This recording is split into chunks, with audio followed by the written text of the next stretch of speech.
Namaskar, I'm Harpreet Kaur and I welcome you all to our live and interactive session. You are watching us on PM eVidya channels 6 to 12 and also on our YouTube handle NCERT Official. Well, this is our online training program under the umbrella theme of Open Educational Resources, OER, Innovating Education. This online training program is brought to you by CIET NCERT in collaboration with CIEMCA, that is Commonwealth Educational Media Centre for Asia. This is our 5-day, 5-hour online training program and today we are in day 3 of the training session. The topic that we have taken up is OER Competencies, Curation, Creation and Integration. I'm sure you must be having a lot of questions regarding today's topic since now you understand what exactly OER is and how AI is playing an important role when it comes to the open educational resources. So for today's session, if you have questions, please feel free to get in touch with us. You can take down our phone number which is 8800440559. We also have an email ID for you that is of course a dedicated one, training.helpdesk@ciet.nic.in. And since we are streaming live on our YouTube handle NCERT Official, you can always go to the live chat box and put in your relevant questions there. I request all our viewers to not mark their attendance on our YouTube handle. Now it's time for me to introduce everybody to our training expert for the day or for the session. But before that, let me tell you one more very important thing, that this is a training program, which means there is going to be an assessment also. Assessment courses will be released on CIET website. If you attempt them successfully and score more than 70%, you will be granted a certificate that you can download from DIKSHA portal. Now, who is going to tell us about the OER competencies? Please join me in welcoming my guest. We are joined by Dr. Biju K. Sir is Assistant Professor from School of Education and Training of Central University of Tamil Nadu. Sir, namaskar and very warm welcome to you. Namaste, namaste. Thank you. Right, sir. Now, sir, I have of course a lot of curiosity to know about OER competencies, but before you delve deep into your presentation and we ask you questions, I request you to kindly apprise us all about all the main points that you will be covering in the session today. Yeah, that's great. So, as you have mentioned, it's a 5-day, 5 hours training program on OER, Innovative Education or Innovating Education. As we have already completed 2 sessions, one on OER, concepts, policy and meaning, and the other session, the need and importance of OER. And today I'll be discussing on the OER competencies, especially focusing on the curation.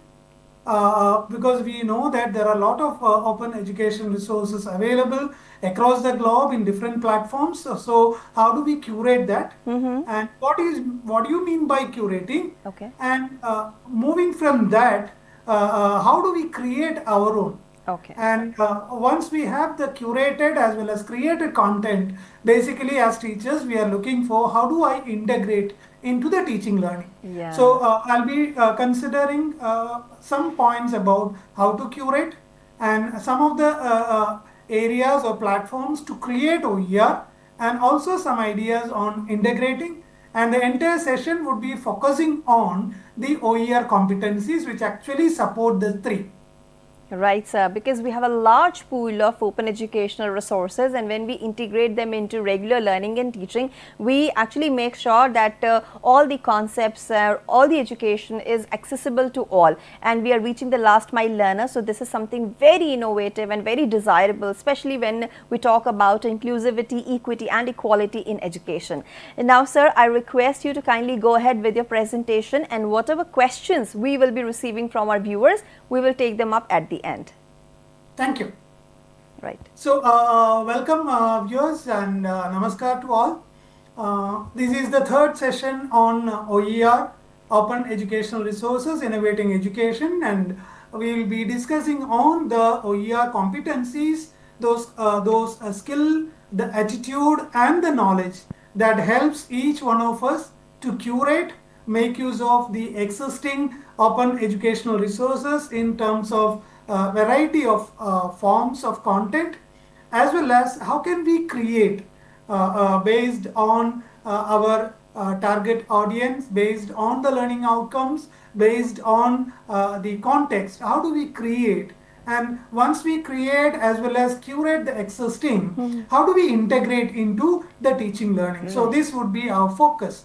Now, while talking about these three processes, curation, creation and integration, I would like to take your attention towards a very interesting framework which is talked about the OER competencies. As you have gone through the other two sessions, you might have the clarity on what exactly OER. Now, these open education resources which are lying in the public domain, or it can be published with the open licenses which may come with some restriction or no restriction to access, as well as there are different freedoms. Now, basically, if you look at OER, you can understand this open educational resource concept has emerged as an alternative to the copyright. Now, almost all of us are familiar with what is copyright. Maybe in the third page of a textbook, you may see that circled to the right, which mention about all rights reserved. Without prior permission, any part or complete cannot be reproduced in any form. Now, which restrict the access and also which restricts the use of those kind of content. Now, you may remember Stallman has started free software movement. So along with that, people started talking about how can we improve the access of quality content, quality resources, which basically helps the education part. So there is a movement called copy left, or you may consider it as a paradigm, copy left, which is completely maybe alternative to or parallel to copyright, which is talking about all rights left to the user.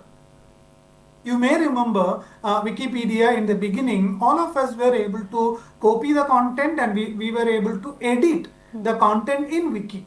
At that time, we were not so happy. Maybe as teachers, we were not encouraging our students to make use of that content. One of the reasons was anyone can enter into that particular platform and edit.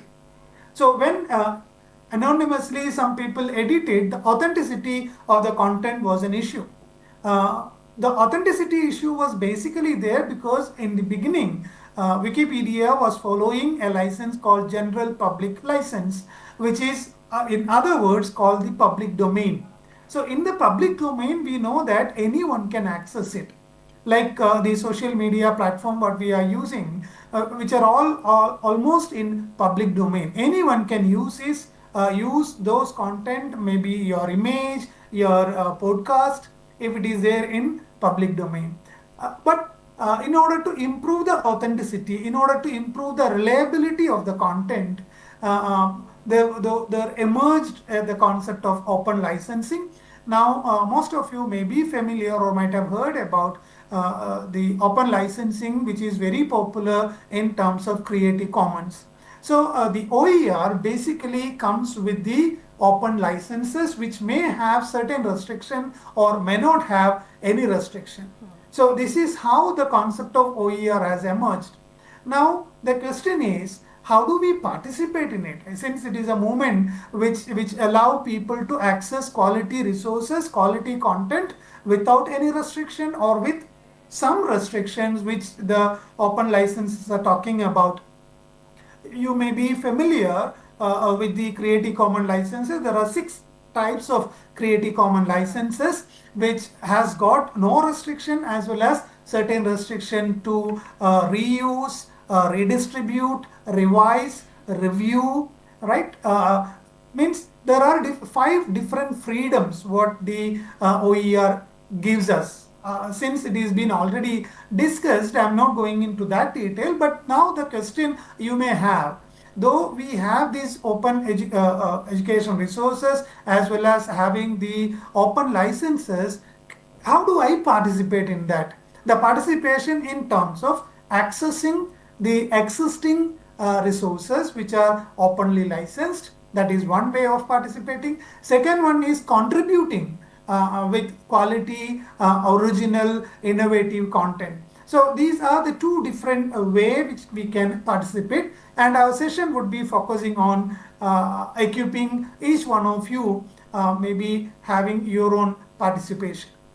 So when we go ahead, there may be different doubts.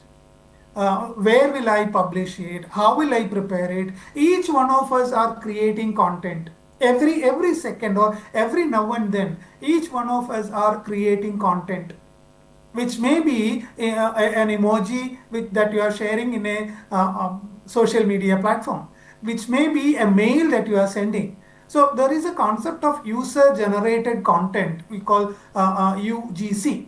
So, but when it comes to education, we have certain concerns of quality, whether it is aligned to the learning outcome, whether it is mapping to the curricular standards. So there are certain concerns whether that reaches to the student and the student can understand and access, or whether the teacher can understand and can make use in the teaching learning.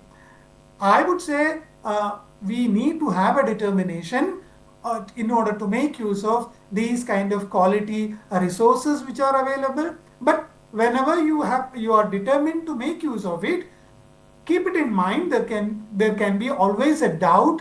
You can doubt about the quality, you can doubt about the authenticity, but as a teacher, as an individual, it is our responsibility to make sure the reliability, the validity of these kind of resources. So how do we do that? Basically, we rely upon these kind of content which are coming from the prestigious institutions, academic institutions. There are certain agencies which are working in education. For example, if you look at some of the repositories in the World Wide Web, you can see there are materials from UNESCO, WHO, NCERT is providing openly licensed resources. Commonwealth of Learning has got a repository which is providing you a lot of. So when those agencies or the institutions or the universities, when they are preparing, they keep certain standards. They keep in mind about the curricular standards. They keep in mind about the learning outcomes. So there are authentic resources. So once we said this, let's start. Now, when we are going to start about the curation, creation and integration, I'll take your attention towards one more component called OER Competencies, which is being already published in the public domain, which talks about the different competencies. Now, this 5 days, 5-hour session are actually focused on equipping you with these competencies. As you know, what is a competency? Competency is nothing but the combination of attitude, skill, and knowledge. Now, UNESCO has already articulated 5 sets of competencies. The first one, which talks about becoming familiar with OER.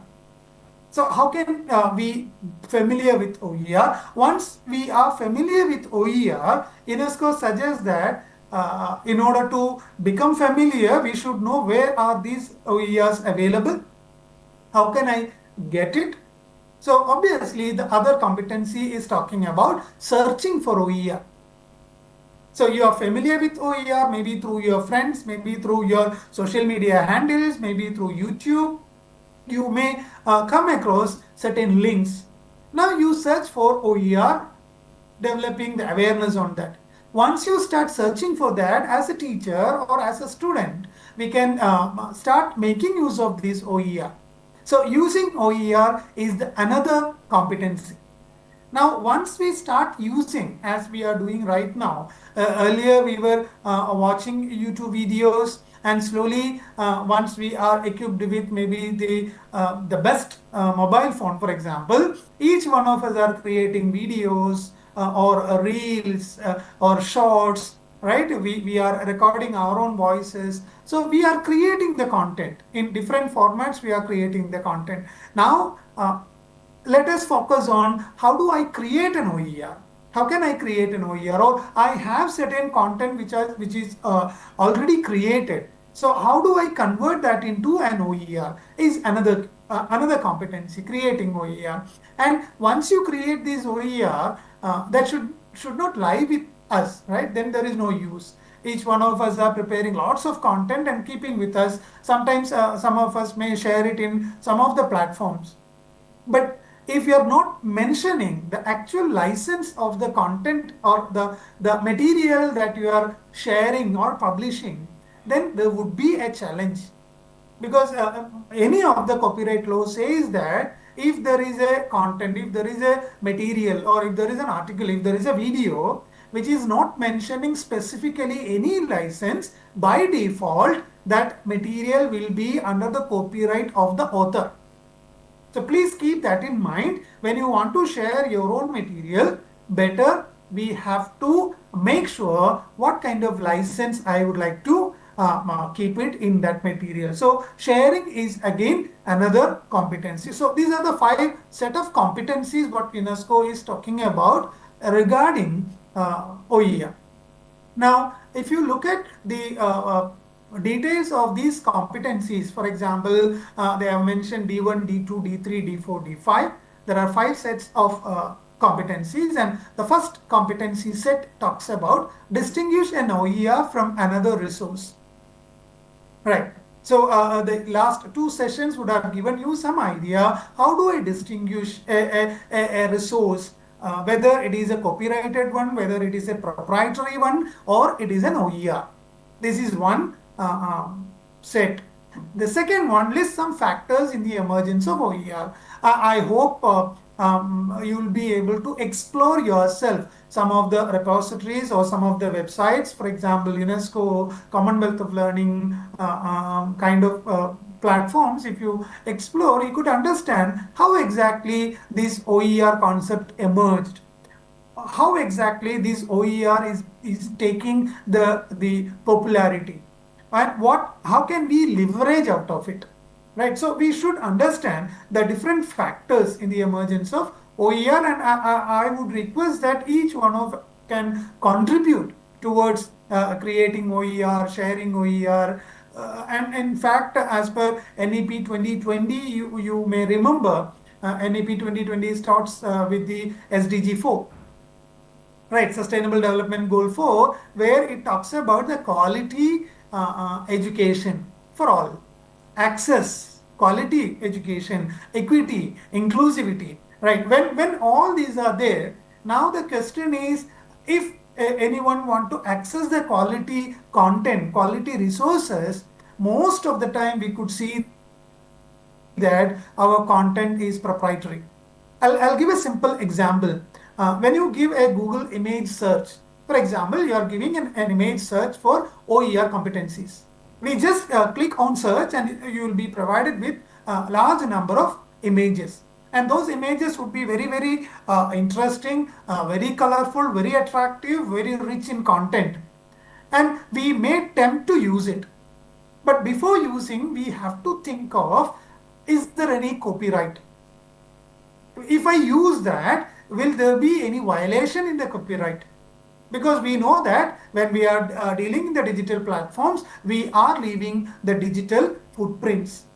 So when we are making use of it, we have to think of what is it? What is the open license?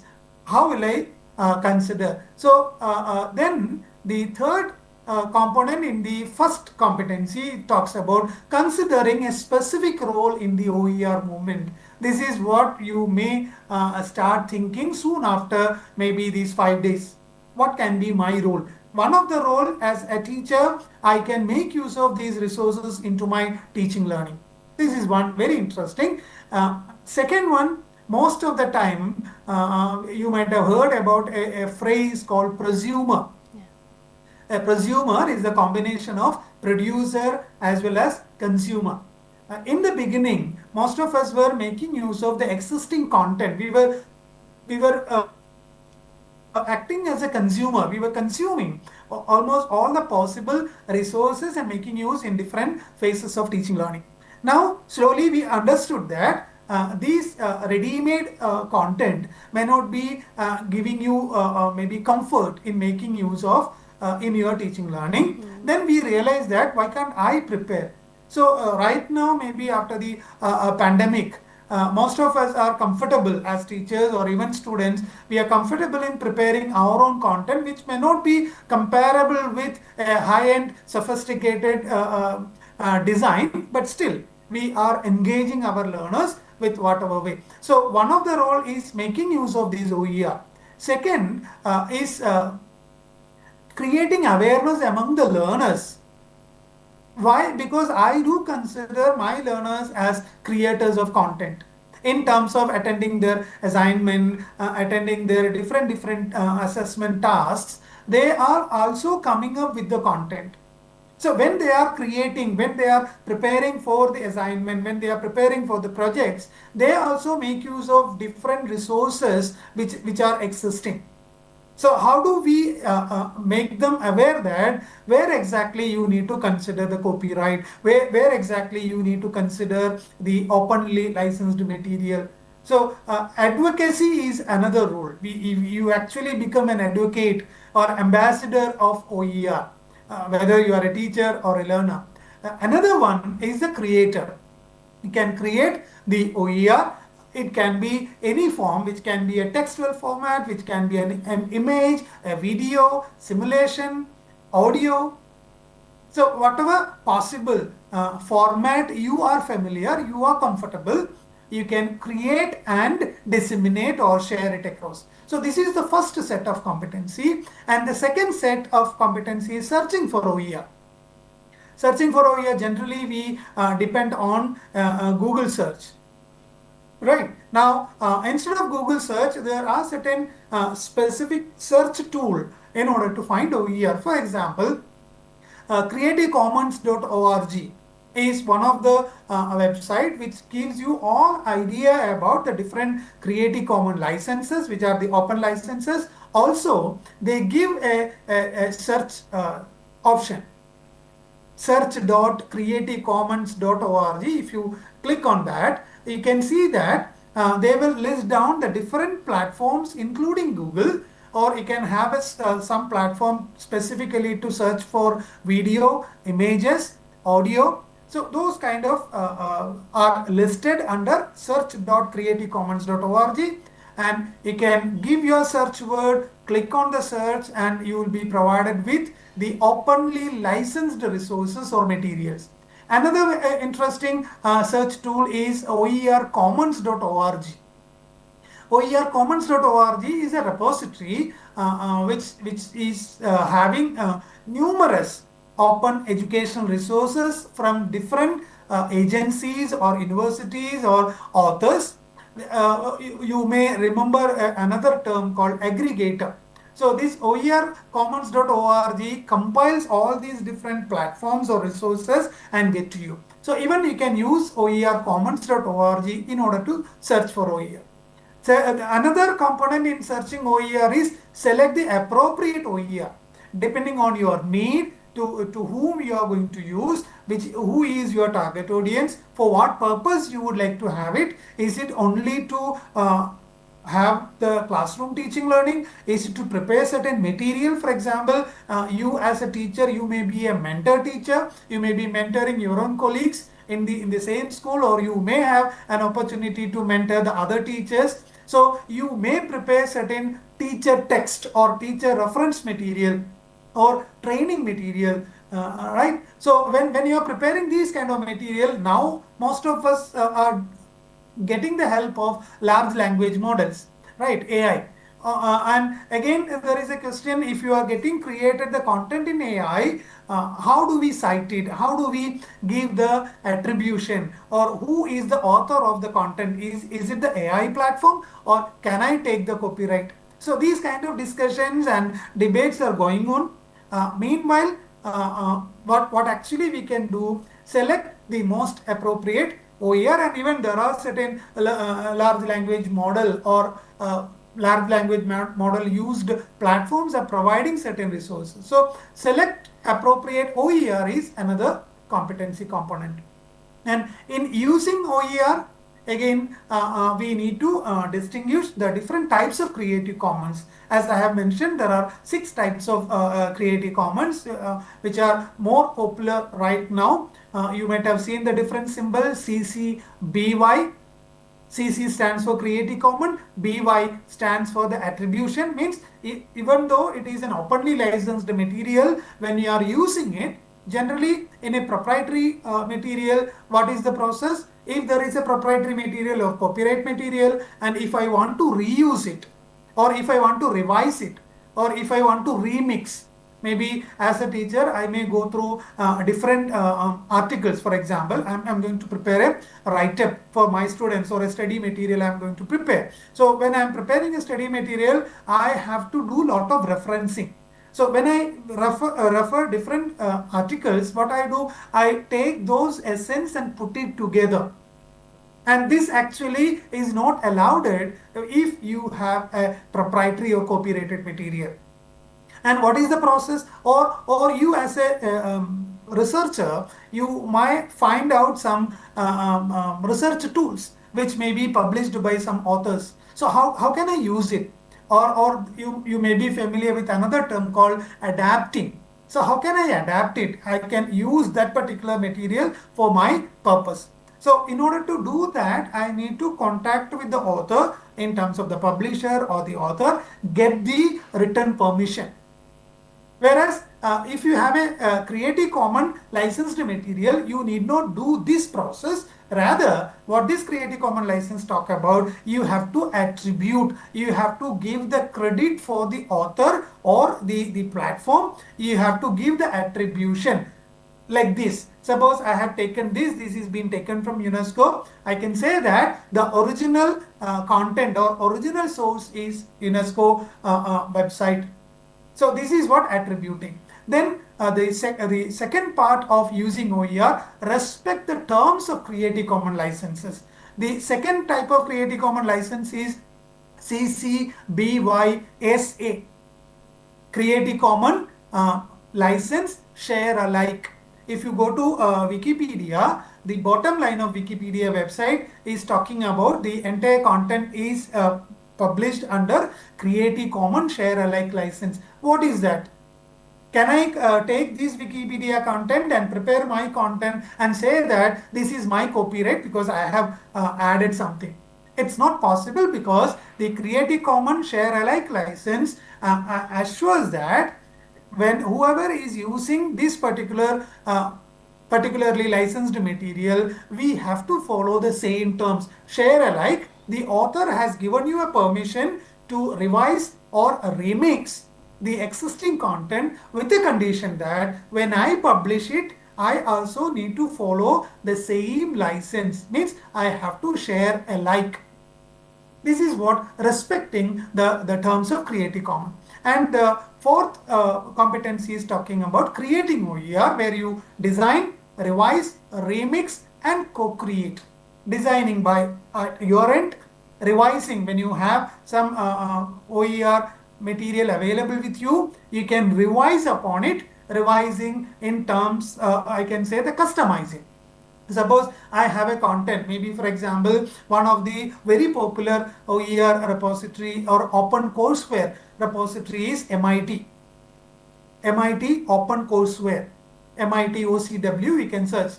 Now there are a lot of material resources related to the school subjects.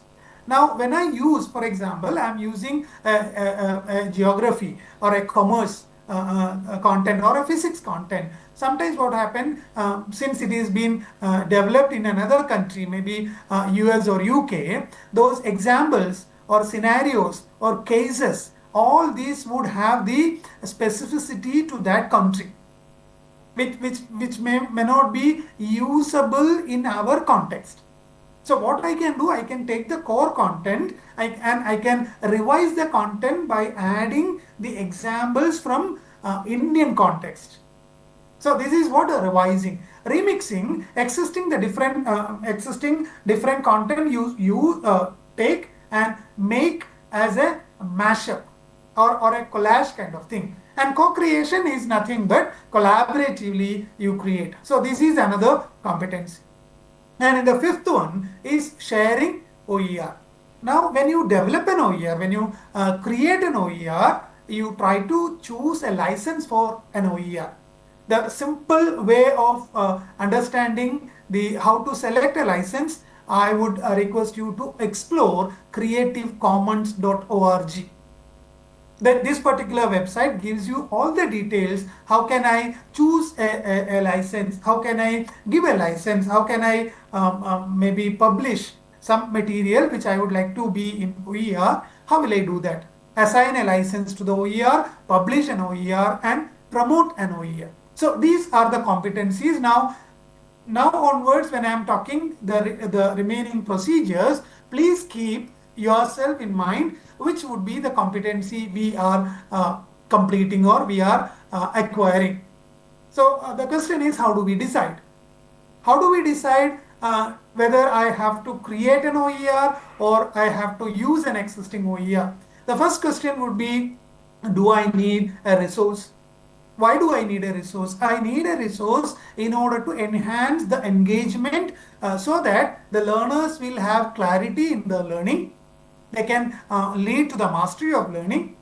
And when we are using the technology tools or digital tools, we know that we are equipping our learners to follow their own learning path. They create their own learning path, they follow their own learning path, they monitor their learning progress, right? So we need to have variety of resources because our profile, the student, the learners' profiles keep on changing. Their exposure to visual, their exposure to the variety of resources are different. So there is a varied need among our learners. So the first question would be, does an OER exist in this particular subject? If yes is the answer that you are getting, now the question would be whether this particular OER allowing me to adapt it. Whether this particular OER has got a license, CCBY, CCBY SA, CCBY NC, CCBY NCSA. These 4 licenses would help you or would allow you to adapt.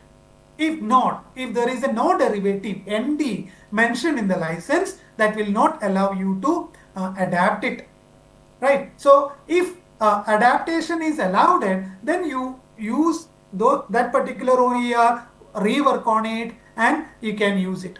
Otherwise, if no is the answer, then we end up with a decision, I need to create an OER. Now, come back to the first question. Does an OER exist in this subject area? Yes. Now, no. If no is the answer, do you have an already existing resource that you want to share openly? This is the condition with almost all of us, right? As a teacher, each one of us are having variety of resources. Either it may be a PowerPoint presentation, or it may be an interactive video, it may be a podcast or MP3 audio. You may have it. Now the question is, do you want to publish, share it to others with an open license? If yes is the answer, then is all the resource content openly licensed or available or to be openly licensed? This is the condition. Now I have certain PowerPoint. Now if before I release it as an OER, before I decide what open license I can give to this particular resource, I have to make sure whatever content, whatever images, whatever text that I have used, they are not breaching the copyright. Each and every content should be an open one.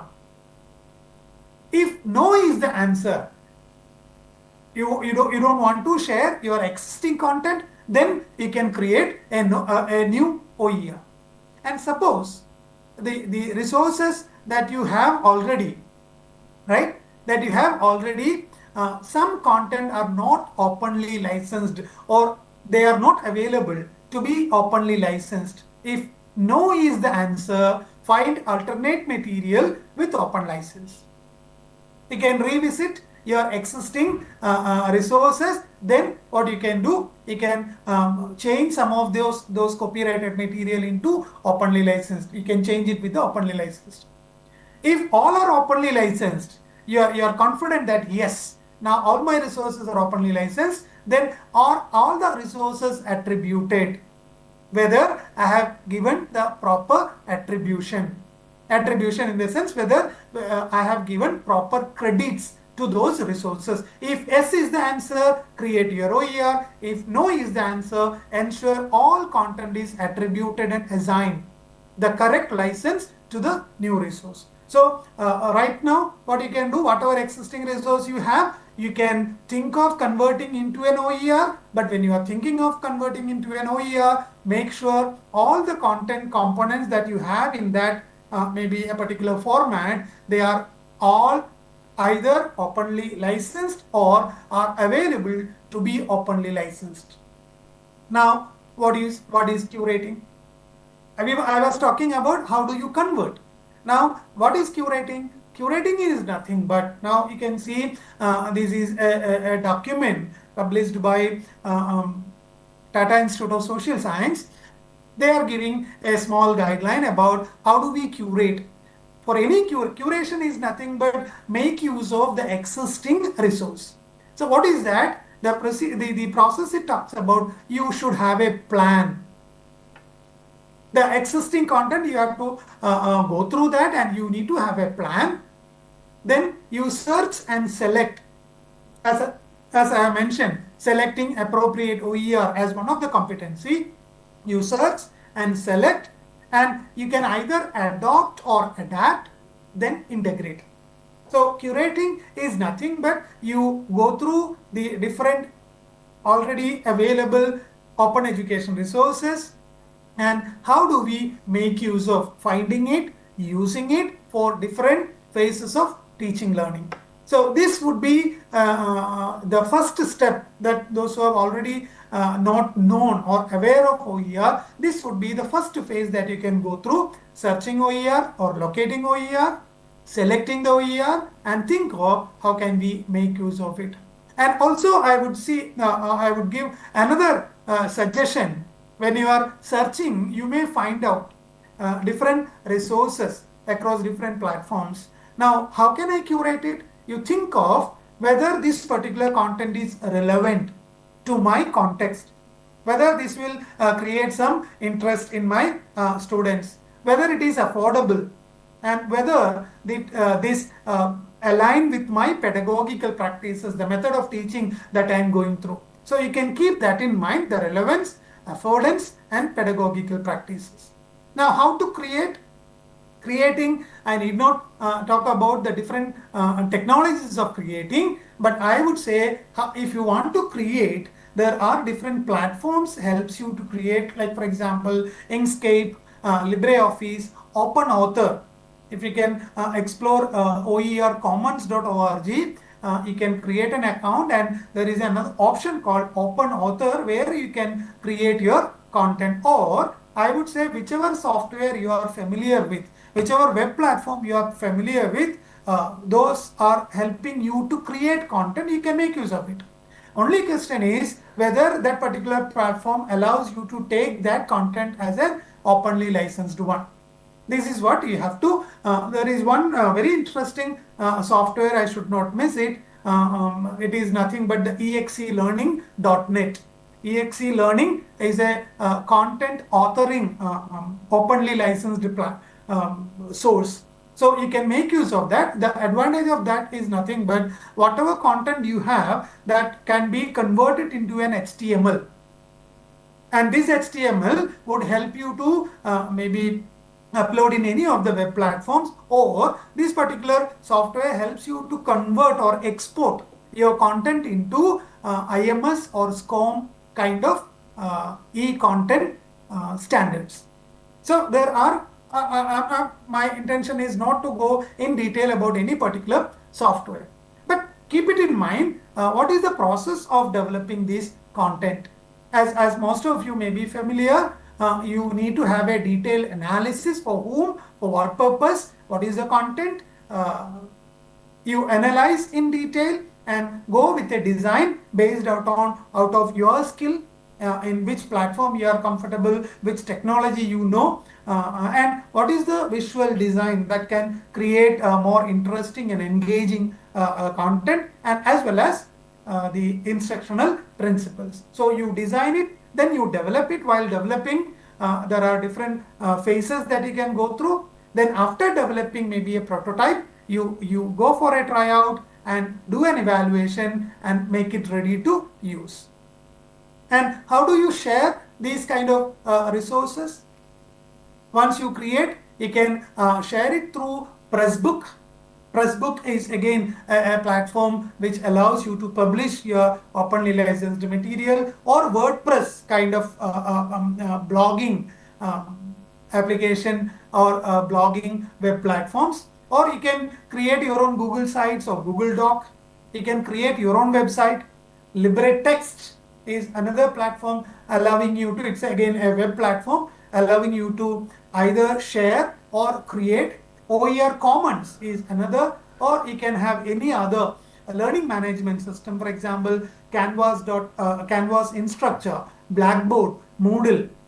So the question is, I have certain resources which are openly licensed. How will I take it to the public, or how will I take it to the students? So according to your available technology, or according to your available platform, you can select any one. And how do you integrate? Once you have a variety of resources, integrating, you can keep these different phases or steps in your mind. The first one is you need to locate where exactly this particular OER is available. Then you access it.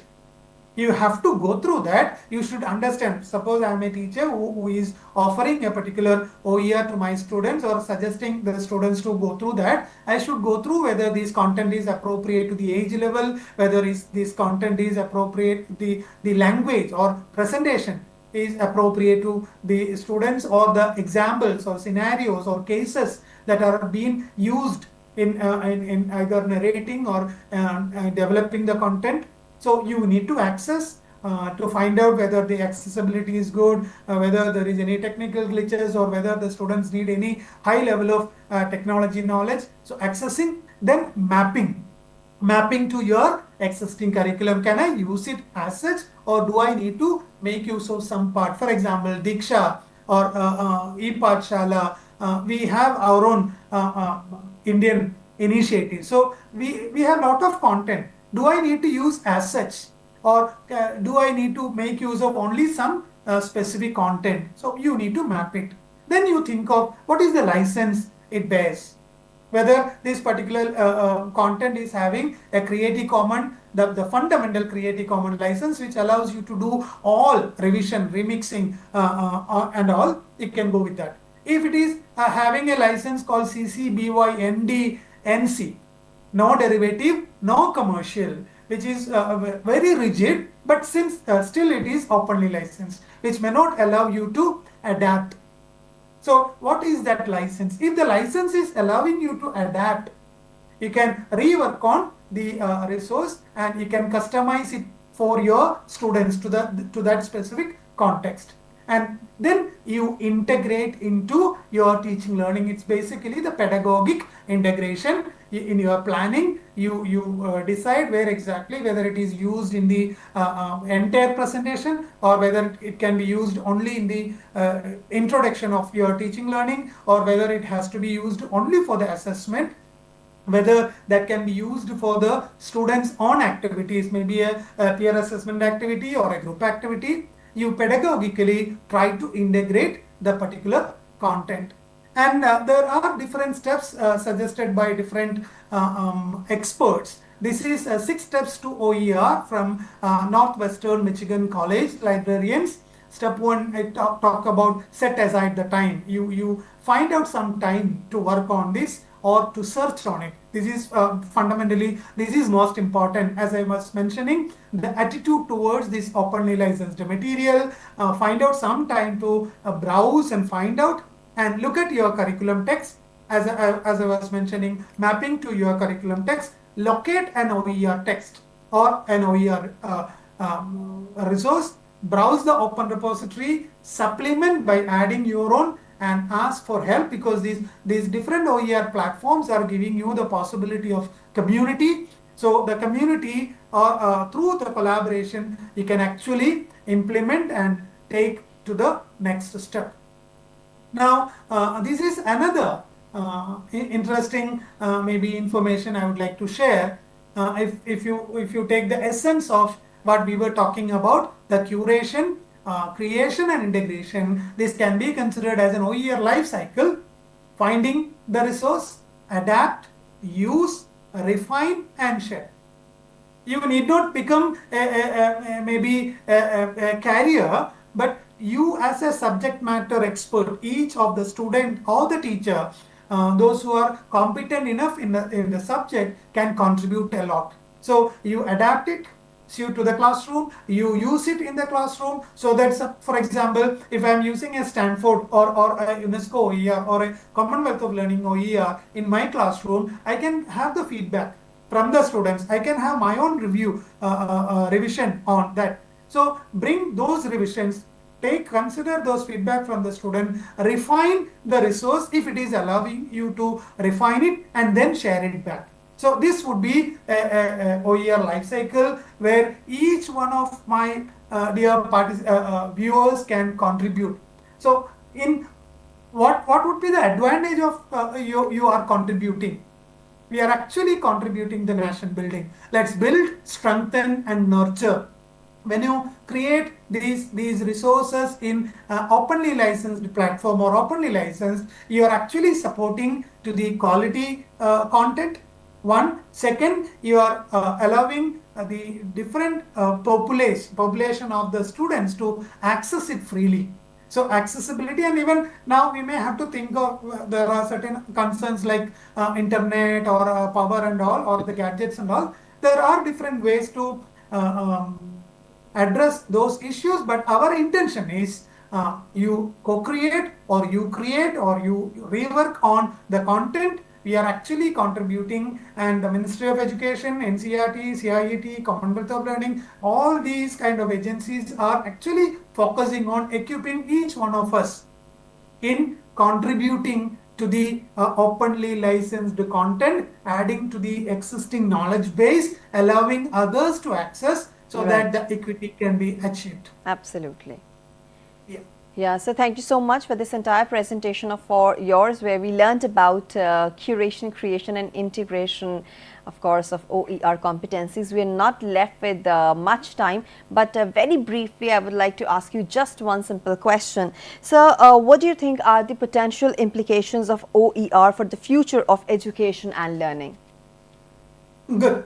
Now, generally, as we know that when we embrace this technology and integrate into teaching learning, and where we started talking about digital education everywhere, one of the concern most of the experts are raising is the affordability. Okay. Now, when you have quality control in quality content in the openly licensed platforms, it actually helps to improve the affordability. It is freely accessible, and even the users can create and share it. Right. So in that way, we will have maybe a democratized knowledge sharing, quality, and in fact, even we know that we are emphasizing on Indian knowledge system. So we can have a great knowledge base where we are marching towards the knowledge superpower. Each one of us can contribute with the Indian knowledge base, which can come in the open licenses, which can come as the part of OER.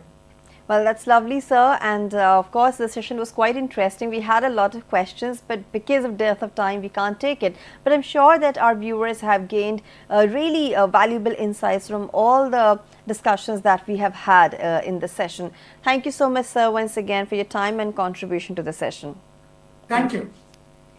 So viewers, now it's time for me to actually wrap up the session over here. Today on day 3 of our training program, we learned about OER competencies, curation, creation, integration. We understood the difference between the three and how we can integrate it effectively into our regular classroom teaching and learning. So that's the winding up of today's online training program, which we are conducting under the umbrella theme of Open Educational Resources, OER Innovating Education.